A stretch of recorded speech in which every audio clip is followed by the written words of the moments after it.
SSC 25 যারা এই বছর এসএসসি পরীক্ষা দিচ্ছ, এইচএসসি 27 সালে তোমরা এইচএসসি পরীক্ষা দিবে, শিক্ষা মন্ত্রণালয় থেকে তোমাদের কলেজে ভর্তির এবং কলেজে ক্লাস শুরুর একটা প্রজ্ঞাপন দিয়েছে। সরকারি বেসরকারি কলেজের জন্য ছুটির তালিকার নিচে 2025 সালের 5ই জানুয়ারি তোমাদের একটা সম্ভাব্য কলেজের ভর্তি এবং কলেজের ক্লাসের একটা তারিখ দিয়েছে। চলো দেখে আসলে দেখো, যারা এই বছর এসএসসি 25 সালে পরীক্ষা দিচ্ছ তাদের একাডেমিক কার্যক্রমের সময়সূচি একটা সম্ভাব্য তারিখ এখানে বলে দিয়েছে। একাদশ শ্রেণীর ভর্তি কার্যক্রম 15ই জুন সোমবার 2025 সাল থেকে শুরু হবে।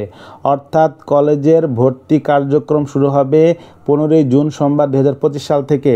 আর তোমাদের ইন্টার ফার্স্ট ইয়ারের ক্লাস, একাদশ শ্রেণীর ক্লাস শুরু হবে 1 জুলাই সোমবার 2025 সালে। কলেজের ফার্স্ট ইয়ারের ক্লাস শুরু হবে। আর তোমাদের বড় ভাই বোন যারা এইচএসসি 26 তাদের ফার্স্ট ইয়ার ফাইনাল হবে 26শে জুন। আর যারা তোমাদের আরও বড় ভাই এইচএসসি 25 সাল তাদের টেস্ট পরীক্ষা হবে ফেব্রুয়ারি মাসে।